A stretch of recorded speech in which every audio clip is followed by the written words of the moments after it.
Welcome back to the 2021 Magic City Mega Bowl Round 1 coverage.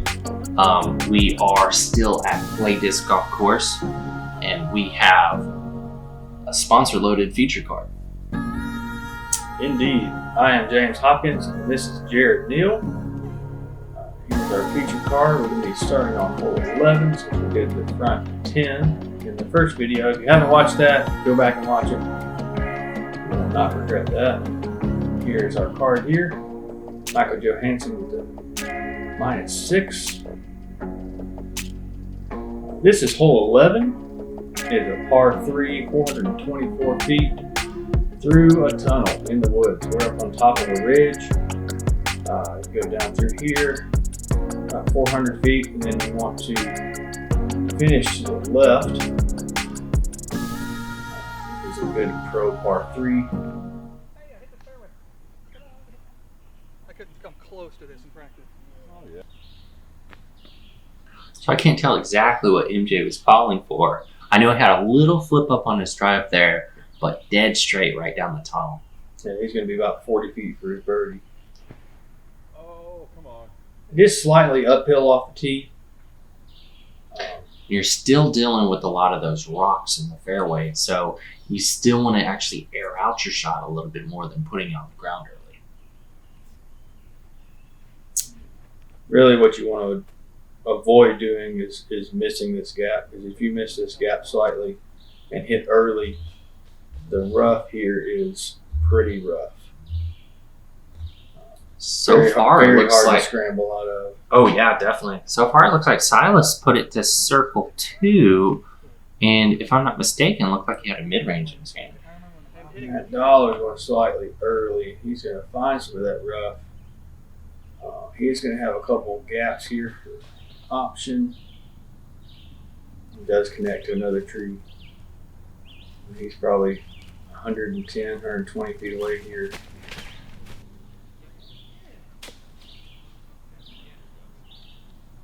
Well, you put that one close enough, I think he's got the putt on the next shot. It does drop off a little to the left for the basket. Rollaways are possible over there, but you have to have some momentum to go down in there. So the pin they're playing now is actually the middle position. You can see off to the right of Scott, that was the short pin that the amateur divisions are going to play. This one is the middle position because there's actually a longer position that's, what, about 80 more feet or 100 more feet straight back in the 104 woods? feet. It does play as a par 4, however. A little more technical on the second shot. Not enough. And he probably wishes he had a little bit more of a bit at that. Yeah, I think he was playing kind of a safe-ish type putt at it. Like I said, it does slope down behind the basket. And with the way some of the previous holes have been playing, if you do catch, you can't roll. It's doable, but it's kind of out of my range.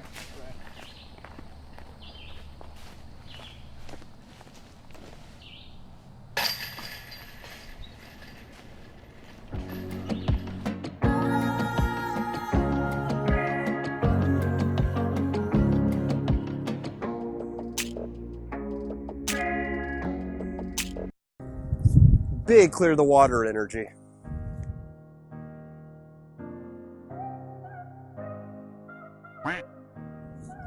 Big new disc energy? So whether you just chucked your favorite disc in the water or looking for a little wisdom on what needs to be the next staple in your bag, head on over to Dynamic Discs Iron City for your one-stop shop for all of your disc golf needs. Big Dynamic Discs Iron City energy.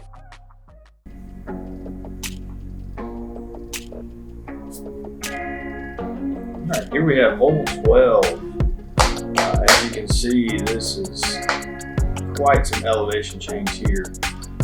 The tee to basket, it does go slightly uphill. However, you can see that it's very sloped and drops off way down to the left. A lot of pros are going to opt to throw the forehand here, simply because it is pretty far left. And there's a Johansen finds that access road down there, which right next to that access road, there is some barbed wire, as we've seen on previous holes.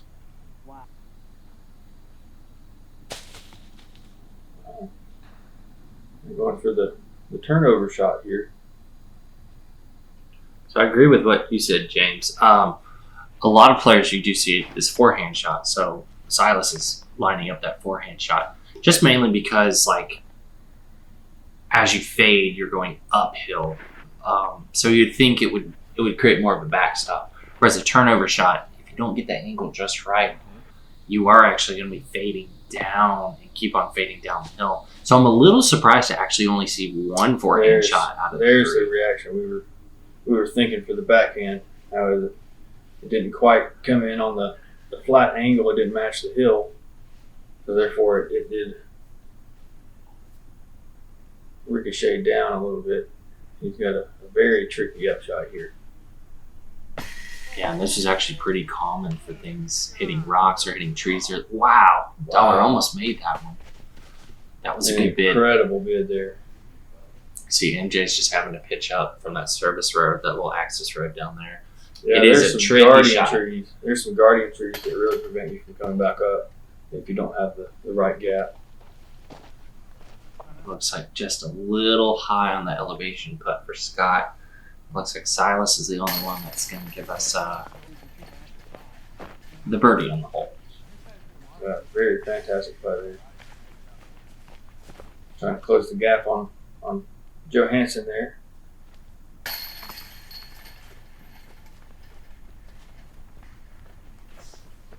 Yeah, Silas and MJ are definitely playing pretty solid so far.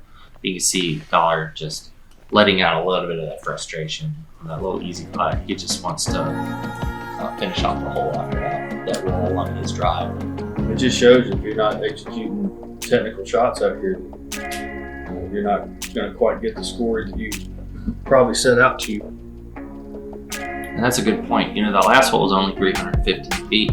This next hole is 322 feet. This hole 13, it is another par 3. This is actually playing to, is this a new position or just a not so common position? Well, this isn't a new position. It's just the longer position. I think the year previous we played the shorter position, which was up on top of the hill. We have that. There's a tree up there right on top of the hill. You can see that it's bent over, which that probably won't be there next year since we had some storms that came through that kind of pushed a lot of the trees over. Yeah, the backhand shot is actually the preferred route on this hole. You could see MJ was going towards that bent over tree that you were talking about. If you go just to the right side of that leaning tree, it kind of goalposts and you can let your disc kind of naturally fade over to the left, and it seems like it runs more at the pin. That looks like just a unfortunate early release from Scott there.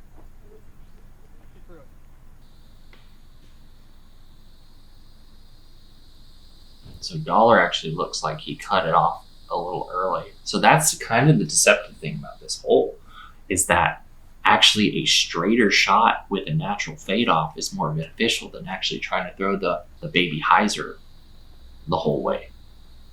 I believe that on this hole that the tee pad placement is slightly to the left of what you think it should be. I think that was a design purpose just to make it to where it's more of a hyzer flip up shot instead of a flat shot to fade out. Woo! It almost jumped up in there. Wow, wouldn't have that been a shot? That would have been an incredible birdie there. That's actually an incredible scramble from right there. To be able to throw the kind of tight cut forehand roller shot down the elevation and then allow it just to curl back towards the basket. The pop up into the bucket would have just been the cherry on top of the ice. Oh no, you get some. Oh wow. Silas with a little roll away there. So that also shows you can go too far on this hole. We saw that barbed wire fence again. Mm-hmm. All of the barbed wire fencing on this entire course, anything over that barbed wire fencing is out of bounds. Scott getting another really good bid too. There's another roll. Oh wow, and there's that roll again. He is going to be safe. He might actually be able to get some relief from that fence since there is a 2-meter roll there. I just saw 2 rollaways. I'm good. That's right. We mentioned it in the first part of round one. Johansen opting for the layup there. Yeah, but probably a pretty smart shot. After seeing those rollaways from the other guys, Yeah. probably got a little nervy on him. And there's another little roll. Luckily, that sat down pretty early. Yeah, these sloped greens, you really have to be careful for, if you're doing a layup, you really have to match the angle of the hill. So I was about 1 inch low on that putt. You could tell he really, really wanted that one. That would have been a great par save. Well, that's the thing about this hole. For as short as it is, the green plays extremely tricky. So MJ walking off with just the par 3 and the dollar saving it up that great scramble shot. The other two guys didn't look like they played it too out of routine. They just got the bad luck on the Scott with that fairway. early tree hit ends up getting the roll and kind of getting a double whammy there, taking the double bogey. Here we have hole 14. This is a very interesting hole here. You go straight up this tunnel. It's very uphill, and that is not the basket we're playing to. It goes way off to the left. It's only 306. However, it plays a lot longer than that. The camera never really gives enough justice to how much uphill this is. Right. And Dynamic disc Johansen coming played out it. with those great basket covers. Oh, yeah. Really been able to utilize it for some of these unused amateur baskets. They on this really are program. professional looking, that's for sure. Yeah. And honestly, Johansen had a very good tee shot. It's deceptive because, like you mentioned, it's a lot more uphill than it looks. Dollar actually having a really good shot too. A straight shot up the gut is usually more beneficial than trying to tail it off left and get closer to the basket. Yeah, some people do opt to try to cut through the woods there to get over to the basket. However, it has grown up over the years. Yeah, and you can tell Yes. all these drives are still landing circle 2 or even just edge of circle 2 on the backside. Oh, no. Getting a roll into the rough there. That'll still be a pretty easy 3 opportunity for Scott. MJ giving it a conservative run. Right on that green line behind the baskets where it really starts to slope pretty hard. These were well executed tee shots, and they're still in the deep part of circle 2. Scott's trying to give this a run here. Ooh, looks like he just got caught up right before he could break through the edge of the woods there. So Alex with a really, really good opportunity here. Oh, it looks like it's sat. If you go too much further past that log right there, it definitely will start rolling down that hill. And that's a great comeback putt. He was able to give it a bid and then just hit the comebacker. Not too much penalized on that. I'm using all the local PVC tiers, but I haven't been using anything bigger yet. It's a great cleanup job for Scott. Also,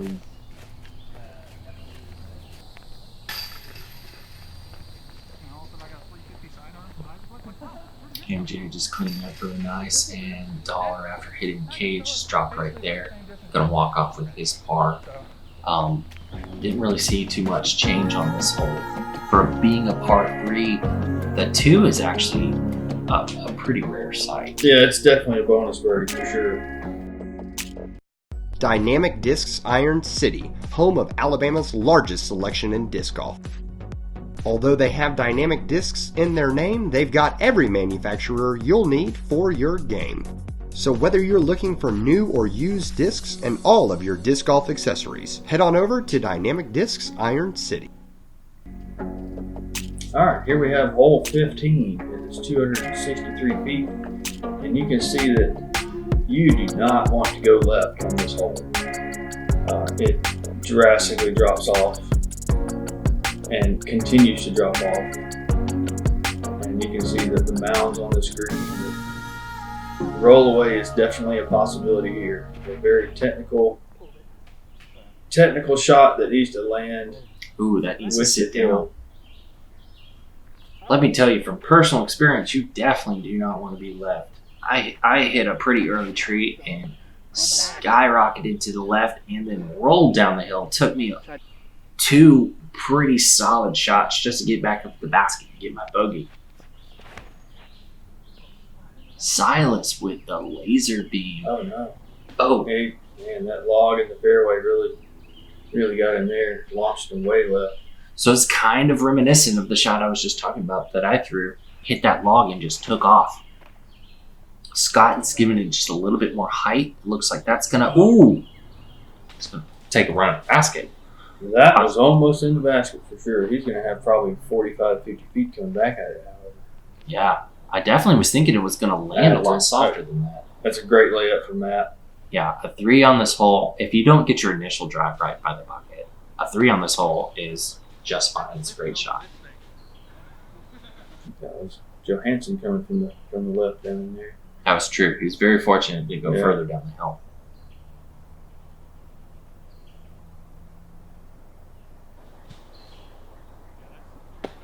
And this one's a little bit more unique than some of the other holes we've already seen on this course, just because there's such a gully on the first part, the first carry of the tee shot.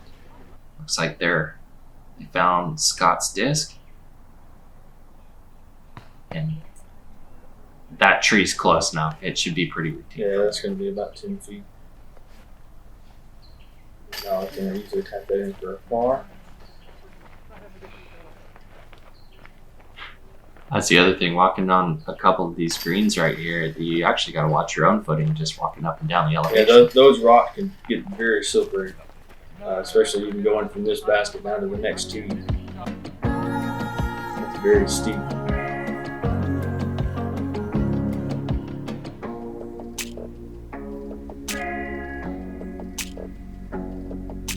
So here we have hole 16, another par 3, 364 feet. This is going back down the backside of the mountain. You start off at very high elevation, you pitch down to this open space, and then you want to turn right into this little cutout in the woods. The only thing you're not really super aware of is closer to the right than you think is actually that barbed wire fence again. And again, any barbed wire fences, anything over that is going to be out of bounds. That's actually a really good placement there for Johansen. He's going to be circle's edge. Very fortunate to punch through those few trees there. So it looks like Dollar just turned it over just a little too much. That's the one thing that if you're going to hit a tree, it's very fortunate that if your disc is turning over too much to catch a tree, because you will find that barbed wire fence to the right. It doesn't take too much on that front side of the woods gap to actually find that fence.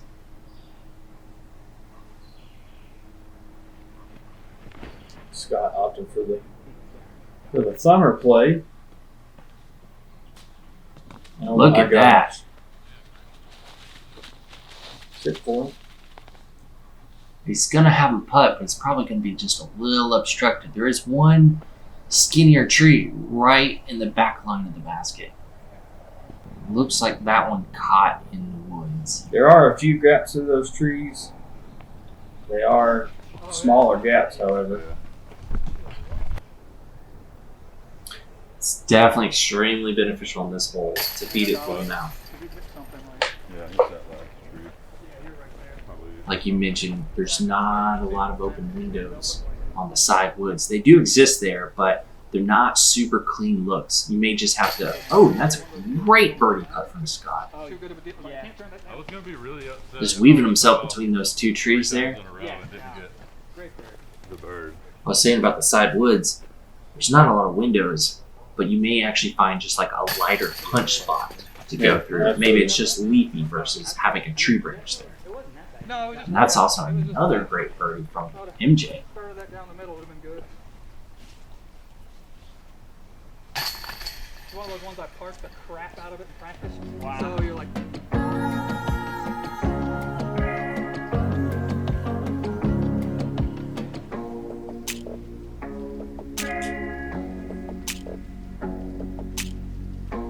So here we have hole 17. We got another par 3. Looks like they're doing a little bit of course maintenance during the drone flight.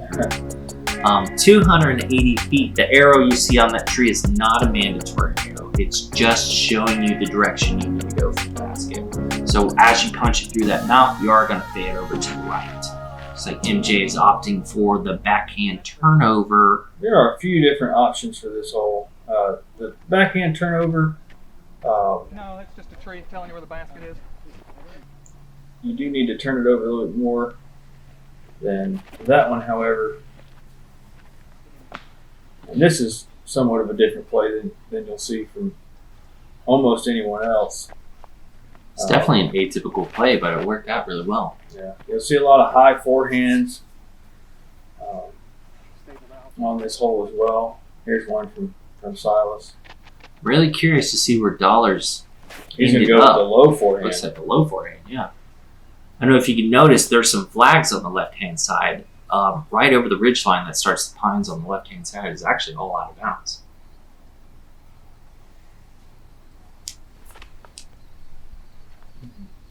I don't think there was actually OB on this hole. Actually, I stand corrected. It's just somewhere you don't want to be. Yeah, you don't want to be over there. There's those pine trees are recently have gotten that tall. They didn't actually used to be there when the course got put in. So it made the forehand shot a lot easier. It's a lot more technical now. Yeah. Looked like it took Dollar 2 throws just to get out of there. Mm-hmm. And there is barbed wire on the far right as well. There's another property line over there. That's right. Most of these ending holes are going to be skirting that barbed wire to the right-hand side of the hole. You had to do something very spectacular to get all the way over there, though. There's a lot of trees in between the fairway and that barbed wire over there. That's true. Looks like Scott cleaning up that great drive. Atypical drive, but a very positive result.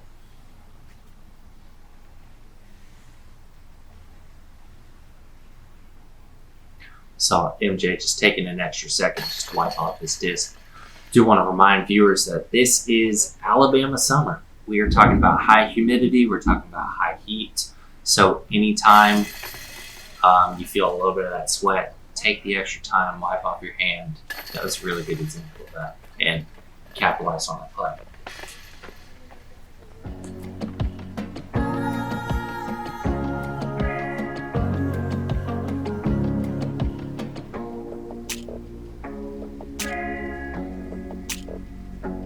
All right, here we have hole 18. This is 366 feet. The dump truck is actually not there during play. There is a mandatory right there on the left tree. You have to navigate to the right of that and then end up down here on this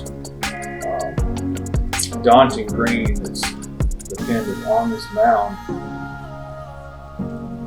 So this tee shot is extra tricky too, because not only do you have to make that mandatory, but you also have to worry about not going too straight or right off the tee pad, or having it as it pans around to the left, not having it pan too wide, because we actually have the barbed wire fence that starts to surround the end of the green here.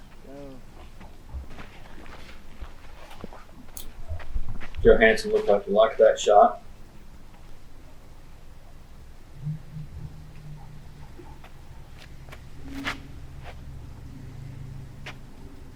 Silas throwing a really good shot. Look at that coming in. Ooh, almost hits the pin. That was a fantastic shot from Silas. Very technical. Showing everybody that all you need is mid-range. Yeah. Which for most players is not the case. He's able to put a good amount of power and just let it sweep over through that. You just let the disc glide down because this is fairly downhill. As you can see, MJ just kind of throwing an outlet, kind of fade over. He has that little downhill grade to kind of play with. Just playing it kind of smart, play it by the base of the pin. This is on a little bit of an elevated hill, as you can see, and you will get those pop and rolls. Yeah. Oh, that dollar making good on that putt there. Needed that one. That's a good mental comeback from the last hole there with the double bogey. For sure. Silas also getting the birdie. Probably one of the cleanest drives you'll see out of this tournament on any of the cards.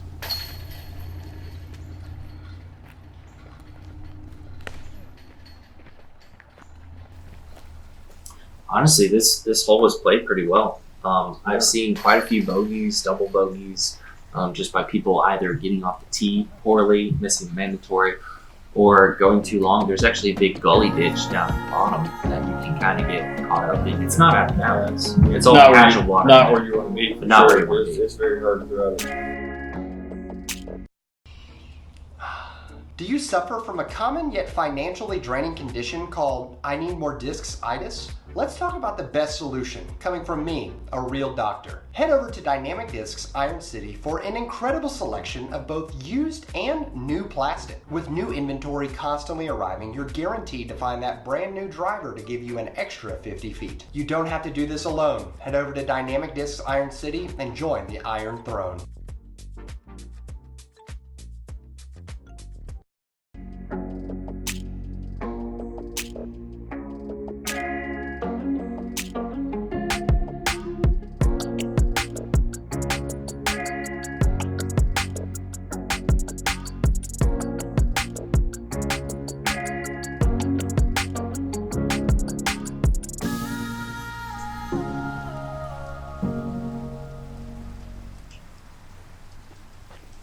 Here we have hole 21. I know we just played 18. We actually didn't play 19 and 20 for the tournament. And this is actually a temporary tee pad for this hole. Wow, Matt Dollar putting a great move on that one. Barely goes over to the left. He'll still have an option from there. 700 feet, par 4. There are a couple different options for this. Most people are going to opt to go down the middle. It's very well manicured fairway down here. Yeah, it looks like everybody's going to shoot right down the middle. There is actually one more gap, which is to go high up on top of the ridge and then play down from there. The only thing you have to worry about is there are some baseball fields a lot further up there. Usually not a typical thing you have to worry about off the tee. But if you miscue your drive, you don't want to be in the middle of those pines. It is jail. And Silas off his drive was actually pretty fortunate to kick out of them and not kick in to the left. Last year we actually played a tee pad that was actually about 50 feet forward, but played to a longer basket that was way up further to the left. So the distance was actually about the same. They just decided to play this one slightly different this year. Yeah, they brought the ditch behind it into play this time. You can see right there, there's rock ditch, a little drainage ditch that comes in. So if you land short of the basket, it kind of makes it a choice between, do I run this putt or do I lay up? Because you can fly down in that ditch and it could, issue another elevated putt. A great second shot from Scott there. He's going to put him in the circle. You can see a few more people that have finished around coming to spectate a little bit. Oh, Dollar with a good run. Looks like Silas is right next to him.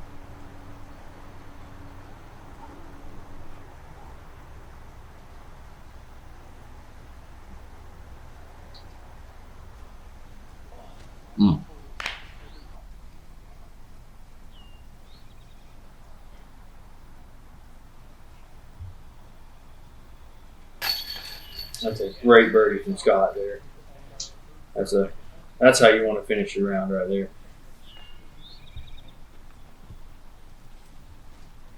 So here's a little bit of that ditch, that front end of the ditch that's coming in. Looks like it's just going to give Silas just a little bit of awkward footing. It's probably a little slick right there. You can see the longer grass in the background. That area actually holds water, and it rained a few days prior to this. So that area they're not really going to cut out because the bush hogs, the mowers and stuff are going to get caught in that low area. So they kind of made this really defined fairway, and you really want to stay in there. Stay out of the tall grass, stay in the short grass. That's a great finishing hole for Michael Johansen for his 8 under round. Incredible round there. Matt Dollar just easily finishing up his par. Yeah, Michael Johansen shooting an 8 under par. It's a pretty good way to start off this tournament. Definitely. There you have it, folks. That's your first round feature card for the 2021 Magic City Mega Bowl, presented by Dynamic Discs. We'll see you for the second round. Here we have just a little leaderboard recap right now. We have Logan Bowers, Harper Thompson, and Michael Johansen tied for the lead at 8 under.